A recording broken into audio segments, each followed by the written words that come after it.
안녕하세요. 저는 깎던 감을 내려놓고 제 양옆에 앉은 아들과 손녀를 힘껏 끌어안았습니다. 그로부터 2년이 지난 지금 저는 가끔 그때를 돌아봅니다. 만약 제가 그날 참고 넘어갔다면 어떻게 되었을까요? 아마 서연은 계속해서 저희 가족을 우롱하고 아들의 피 같은 돈을 빼먹으며 제 손녀를 버릇없는 아이로 키웠을 겁니다. 하지만 저는 참지 않았습니다. 70년을 살아오면서 처음으로 누군가와 제대로 싸워봤죠. 그리고 이겼습니다. 복수는 정말 달콤했습니다. 하지만 그보다 더 달콤한 것은 되찾은 평범한 일상이었어요. 얼마 전 우연히 길에서 서연을 봤습니다. 초라한 모습으로 길거리 떡볶이 장사를 하고 있더군요. 한때 명품으로 치장했던 그 여자가 말이죠. 저는 그냥 지나쳤습니다. 이미 제 인생에서 완전히 지워진 사람이었으니까요. 지금 제 아들은 새로운 사랑을 만났습니다. 이번엔 정말 괜찮은 여자예요. 소박하고 성실하며 무엇보다 지민이를 친딸처럼 예뻐해주죠. 내년 봄에 결혼할 예정입니다. 영인의 정성 반찬, 은 이제 전국 택배까지 할 정도로 커졌어요. 얼마 전엔 한 방송국에서 인생 2막 성공 스토리로 저를 인터뷰하기도 했습니다. 나이가 들어서도 새로운 도전을 하시는 비결이 뭔가요? 리포터의 질문에 저는 이렇게 답했습니다. 젊었을 때는 참는 것이 미덕이라고 생각했어요. 하지만 때로는 참지 말아야 할 때도 있더라고요. 내가 먼저 나를 지켜야 가족도 지킬 수 있어요. 그 인터뷰를 본 시청자들이 제게 많은 응원 메시지를 보내왔습니다. 저와 비슷한 상황에 있는 분들이 생각보다 많더라고요. 저도 며느리 때문에 고생하고 있는데 용기가 났어요. 나이 들어도 포기하면 안 된다는 걸 배웠습니다. 정말 멋지세요. 저희 엄마도 이런 분이셨으면 좋겠어요. 이런 댓글들을 보면서 제가 겪은 일이 단순히 개인적인 복수가 아니라 누군가에게는 희망이 되었다는 생각이 들어 뿌듯합니다. 여러분, 인생은 한 번뿐입니다. 그 누구도 여러분의 존엄을 함부로 짓밟을 권리는 없어요. 나이가 많다고 시어머니라고 참는 것만이 능사가 아닙니다. 때로는 싸워야 할 때가 있어요. 물론 무작정 싸우라는 게 아닙니다. 저처럼 철저하게 준비하고 정당한 방법으로 확실한 증거를 가지고 싸우세요. 그리고 무엇보다 중요한 것은 복수 그 자체가 목적이 아니라는 겁니다. 진짜 목적은 소중한 사람들을 지키고 평범하지만 소중한 일상을 되찾는 것이에요. 저는 지금 너무 행복합니다. 매일 아침 일어나서 감사하다는 생각이 들어요. 아들도, 손녀도, 그리고 제 자신도 모두 진짜 모습으로 살고 있거든요. 거짓과 허용으로 치장된 가면을 벗겨내고 나니 진짜 가족의 모습이 보였습니다. 그것만으로도 제가 겪은 모든 고생이 값어치 있었다고 생각해요. 현재의 우리 가족, 지금 저희 집 거실에는 새로운 가족 사진이 걸려 있습니다. 저와 아들, 지민이, 그리고 곧 새엄마가 될 수진 씨까지 함께 찍은 사진이에요. 지민이는 이제 9살이 되었는데 예의 바르고 착한 아이로 자라고 있습니다. 새엄마 수진 씨와도 금세 친해져서 새엄마가 아니라 수진 엄마라고 부르며 따릅니다. 아들 준호는 완전히 새 사람이 된 것 같아요. 예전처럼 스트레스 받으며 사업하는 대신 안정적인 직장에서 일하며 가족과의 시간을 소중히 여깁니다. 무엇보다 자신감을 되찾은 모습이 보기 좋아요. 엄마, 그때 엄마가 저를 혼내주지 않았다면 저는 지금도 거짓된 삶을 살고 있었을 거예요. 정말 감사해요. 아들이 종종 이런 말을 하면 저는 그때의 선택이 옳았다는 확신이 듭니다. 영인의 정성 반찬, 사업도 계속 확장하고 있어요. 최근에는 유튜브 채널도 시작했습니다. 70세 할머니의 쿡방이라는 제목으로 전통 요리법을 알려주는 영상을 올리고 있어요. 구독자가 벌써 10만 명을 넘었습니다. 댓글을 보면 젊은 분들이 할머니 요리법이 최고예요. 우리 할머니 생각난다. 는 글을 많이 남겨주세요. 얼마 전에는 대형마트에서 제품 입점 제안까지 들어왔어요. 70세의 사업가가 되다니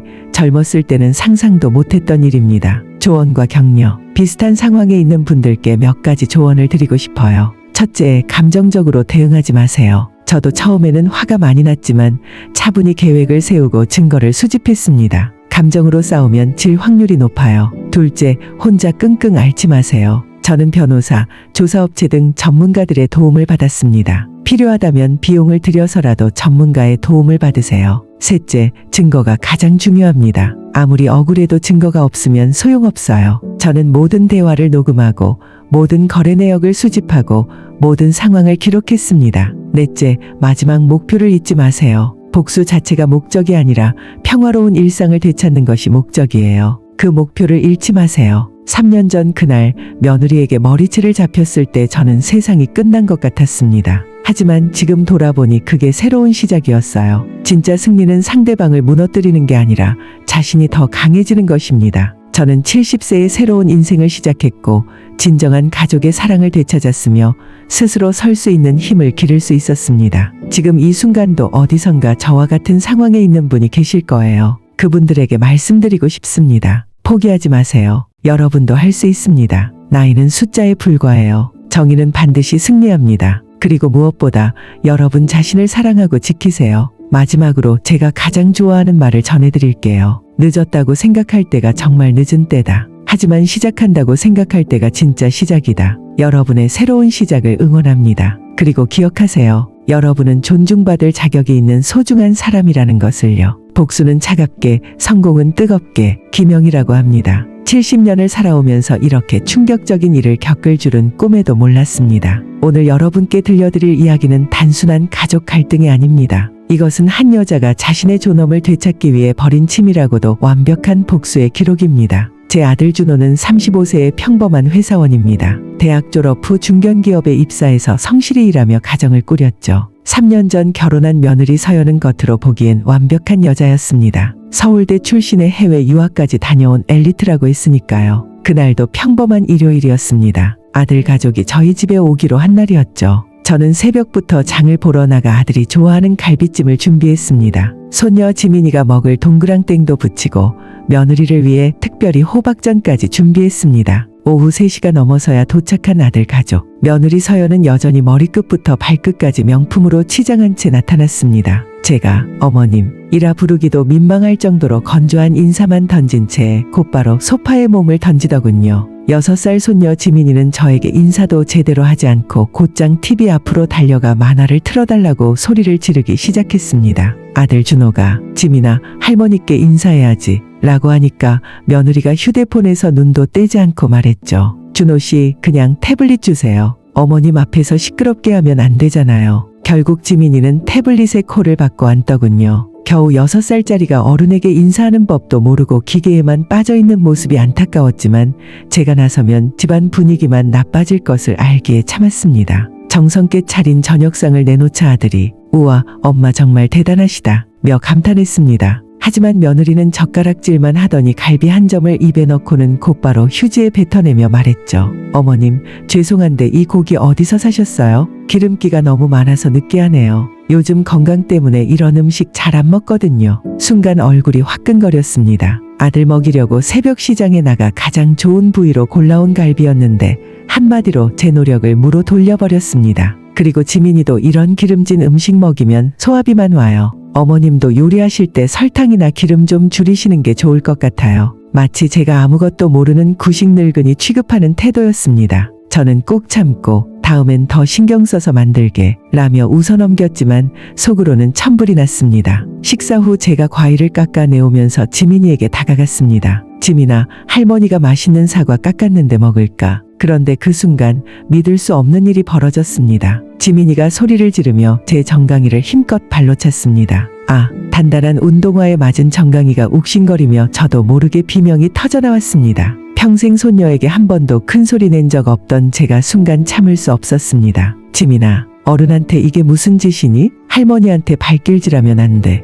어서 사과해야지. 바로 그 순간이었습니다. 어머님, 지금 뭐 하시는 거예요? 소파에서 튀어 일어난 며느리가 제게 달려들었습니다. 얼굴이 분노로 새빨갛게 물들어 있더군요. 누가 마음대로 우리 애한테 소리 지르세요? 애가 뭘 안다고 그렇게 야단쳐요? 손녀가 할머니를 발로 차는데 그걸 보고도 가만히 있으라는 말이야. 이건 가르쳐야 할 문제야. 제 말이 끝나기도 전에 믿을 수 없는 일이 벌어졌습니다. 며느리 서연이 제게 달려들어 양손으로 제 머리카락을 움켜잡은 것입니다. 아, 순간 세상이 빙글 돌고 두피가 찢어지는 듯한 고통이 온몸으로 퍼졌습니다. 저는 중심을 잃고 바닥으로 넘어질 뻔했죠. 엄마, 서연아, 둘 다 그만해. 지민이가 보잖아. 아들이 소리쳤지만 그는 아내의 손을 뿌리치지도 어머니를 보호하지도 못했습니다. 그저 허공에 손만 저으며 안절부절할 뿐이었죠. 며느리가 제 머리를 놓아주면서 날카로운 손톱이 제 뺨을 스쳐 지나갔습니다. 길게 긁힌 자국 위로 화끈한 통증이 느껴졌습니다. 애기를 죽여도 유분수지. 다시는 우리 지민이한테 손끝 하나 대지 마세요. 아셨어요? 머리카락이 뽑힌 두피의 통증보다 뺨의 상처보다 더 아픈 것은 제 아들의 태도였습니다. 준호는 넘어진 저를 일으켜 주기보다 울고 있는 아내를 달래는데 급급했습니다. 서연아, 진정해. 엄마도 일부러 그런 건 아닐 거야. 그 눈빛에는 저를 향한 원망과 아내를 향한 변호가 뒤섞여 있었어요. 그 순간 깨달았습니다. 아, 이제 모든 것이 끝났구나. 내가 평생 키운 아들은 더 이상 내 아들이 아니구나. 저 여자의 남편일 뿐이구나. 그들이 서둘러 집을 나선 후 저는 한참을 거실 바닥에 앉아 있었습니다. 뺨의 상처는 계속 아렸지만 눈물은 나오지 않았습니다. 대신 제 안에서 무언가 차갑고 단단한 것이 자리를 잡기 시작했습니다. 이건 단순한 복수가 아니었어요. 제 인생과 존엄을 되찾기 위한 마지막 싸움이었습니다. 다음 날 저는 가장 먼저 은행으로 향했습니다. 5년 전 아들 부부가 아파트 살 때 전세 자금으로 보태준 3억 원에 대한 차용증을 미리 준비해 두었거든요. 혹시 모를 상황에 대비한 것이었는데 바로 이런 상황을 말하는 거였나 봅니다. 제 명의로 된 모든 예금, 적금 현황을 확인하고 싶어요. 그리고 매달 아들 계좌로 자동이체되는 금액을 오늘부로 중단해 주세요. 은행 직원이 놀란 눈으로 저를 바라봤지만 저는 아무렇지 않게 다음 서류를 내밀었습니다. 이 보험 상품들도 수익자를 모두 제 자신으로 변경하고 싶습니다. 원래 수익자는 모두 아들 김준호로 되어 있었거든요.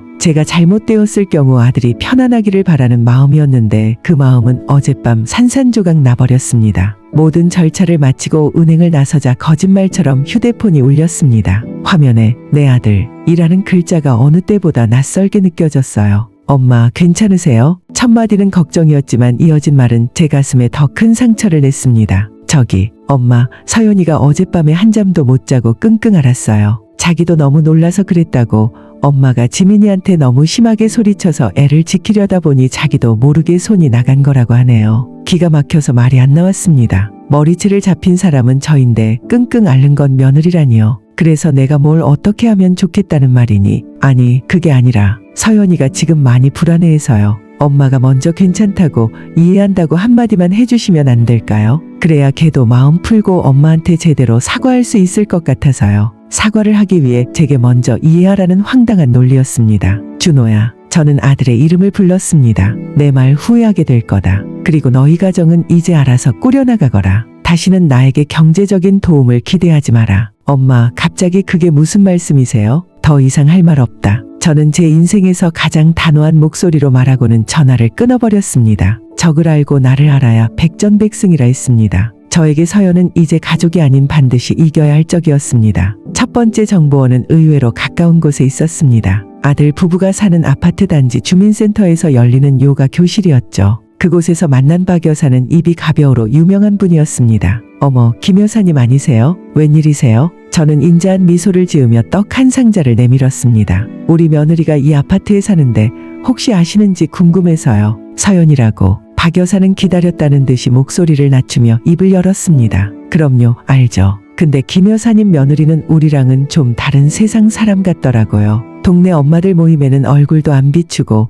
늘 머리부터 발끝까지 명품으로 빼입고 외제차 몰고 백화점만 오가던데요. 얼마 전에는 우리 동 이 여사가 백화점 VIP 라운지에서 봤다잖아요. 거기 아무나 들어가는 곳도 아닌데 아주 익숙하게 드나들더래요. 박 여사의 입을 통해 나오는 정보들은 제가 어렴풋이 짐작했던 것들과 일치했습니다. 집에 돌아온 저는 며느리의 SNS를 파헤치기 시작했습니다. 동네 문화센터에서 배운 스마트폰 활용법이 도움이 되었어요. 인스타그램에서 서연의 계정을 찾았습니다. 비공개였지만 아들의 계정을 통해 그녀가 올린 게시물들을 일부 볼 수 있었죠. 그곳은 허영과 과시의 전당이었습니다. 발리, 파리, 하와이 등 해외 휴양지 사진들, 한 끼에 수십만 원은 될 것 같은 고급 레스토랑 음식들, 소파에 무심하게 던져진 명품 가방과 시계들. 더 놀라운 건 사진과 함께 적힌 글들이었습니다. 가끔은 이런 사치가 필요해. 일상 힐링, 남편 찬스, 피곤한데 쇼핑으로 스트레스 풀기. 저는 이 게시물들이 올라온 날짜와 아들이 저에게 사업이 어렵다며 돈을 빌려간 날짜들을 대조해봤습니다. 소름 끼치게도 날짜들이 대부분 겹쳤습니다. 아들은 아내의 사치스러운 생활을 위해 늙은 어미에게 손을 벌리고 있었던 겁니다.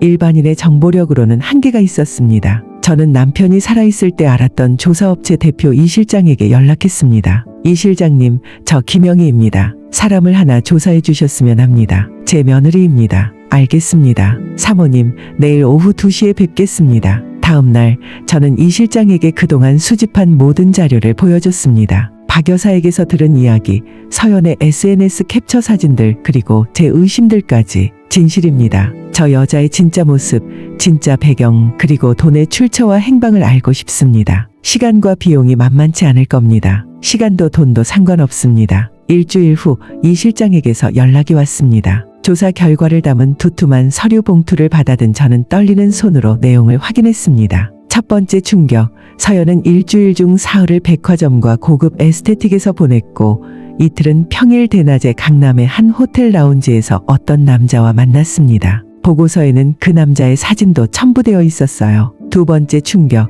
서연 명의로 된 카드론과 현금 서비스 내역이 빼곡했습니다. 1금 융권부터 3금 융권까지 빌린 돈의 총액은 상상을 초월했어요. 세 번째 충격, 서연의 아버지가 하던 사업은 이미 3년 전에 부도났고 현재는 친척 명의를 빌려 작은 식당을 운영하고 있었습니다. 유복한 사업가 집안이라던 배경은 완전한 거짓말이었습니다. 네 번째 충격, 서연이 자랑하던 서울대 졸업장도 가짜였습니다. 실제로는 지방의 전문대학 관광과를 겨우 졸업했고 프랑스 유학은커녕 해외 출국 기록조차 없었습니다. 이제 반격할 무기는 충분했습니다. 저는 아들의 회사 근처로 가서 전화를 걸었습니다. 준호야, 점심은 먹었니? 엄마가 너희 회사 근처에 일이 있어 와서 문득 아들 얼굴이 보고 싶어 전화했다. 회사 앞 카페에서 만난 아들은 수척해져 있었습니다. 참, 준호야, 엄마가 얼마 전에 백화점에 갔다가 내 아내를 봤다. 아주 멋진 남자분이랑 호텔 라운지에서 차 마시고 있더구나. 어찌나 즐거워하던지 아들의 얼굴이 순간 굳어지는 것을 놓치지 않았습니다.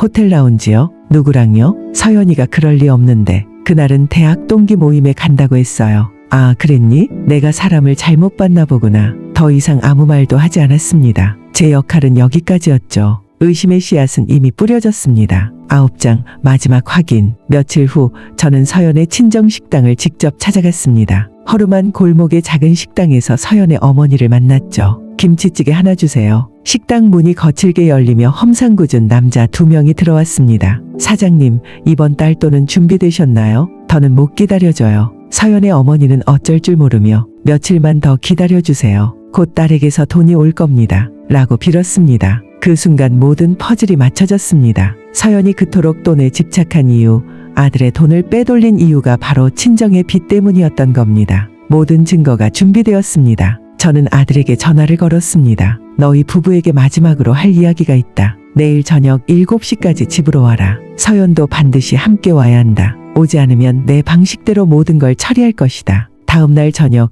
약속된 시간에 두 사람이 도착했습니다. 아들은 고개를 푹 숙인 채 기가 죽어 있었고 서연은 가시를 세운 고슴도치처럼 날이 서 있었죠. 저는 준비해둔 서류들을 하나씩 테이블에 펼쳤습니다. 첫 번째, 3억 원 차용증과 변호사를 통해 발송한 독촉장. 두 번째, 서연의 각종 대출 내역서들. 세 번째, 서연이 친정과 다른 남자에게 몰래 돈을 보낸 거래 내역. 네 번째, 호텔 라운지에서 모르는 남자와 찍은 사진들. 다섯 번째, 서연의 진짜 학력 증명서와 거짓 배경에 대한 조사 보고서. 준호야, 너는 내 아내가 명문대 출신 엘리트라고 자랑했었지. 그런데 어떻게 내 결혼은 처음부터 끝까지 사기극이었구나. 아들은 서류들을 보며 절망의 표정을 지었습니다. 서연은 발악하며 소리쳤죠. 어머님 때문이에요. 이게 다 어머님이 저를 무시하고 구박해서예요. 저는 차갑게 최후 통첩을 날렸습니다. 선택지는 두 가지다. 첫째, 내일 당장 조용히 이혼하고 재산분할 청구도 포기해라. 그러면 내 빚 일부는 내가 정리해주마.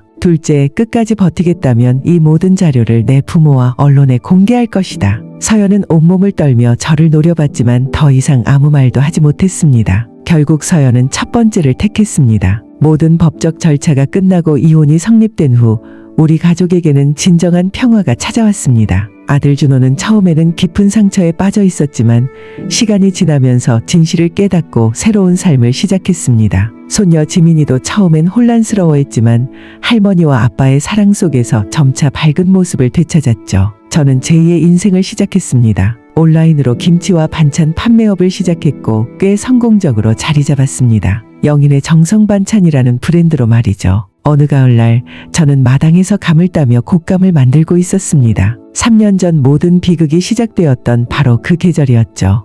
학교에서 돌아온 지민이가 제 곁에 앉아 제가 깎아놓은 감을 맛있게 먹었습니다. 할머니, 올해도 곶감 많이 만들어주세요. 그럼 우리 지민이 배 터지게 먹을 수 있게 많이 만들어줘야지. 그때 퇴근길에 들른 아들이 마당으로 들어서며 우리를 보고 환하게 웃었습니다. 저는 그 순간 완벽한 행복감에 휩싸였습니다. 제가 그토록 지키고 싶었던 것은 바로 이 풍경이었습니다. 사랑하는 아들과 손녀의 웃음소리, 평화로운 우리 집의 저녁. 머리채를 잡혔던 그날의 분노는 이제 이 행복을 더욱 소중하게 느끼게 해주는 희미한 기억일 뿐입니다. 저는 깎던 감을 내려놓고 제 양옆에 앉은 아들과 손녀를 힘껏 끌어안았습니다. 제 인생에서 가장 혹독했던 태풍은 지나갔습니다. 이제 제 앞에는 사랑하는 가족과 함께 만들어갈 잔잔하고 따사로운 날들만이 남아 있었습니다. 그렇게 저희 복수는 끝났습니다. 하지만 이것은 복수라기보다는 제 존엄을 되찾고 진짜 가족을 구해낸 구원의 이야기였습니다. 마지막 교훈, 여러분, 인생은 한 번뿐입니다. 그 누구도 여러분의 존엄을 함부로 짓밟을 권리는 없어요. 나이가 많다고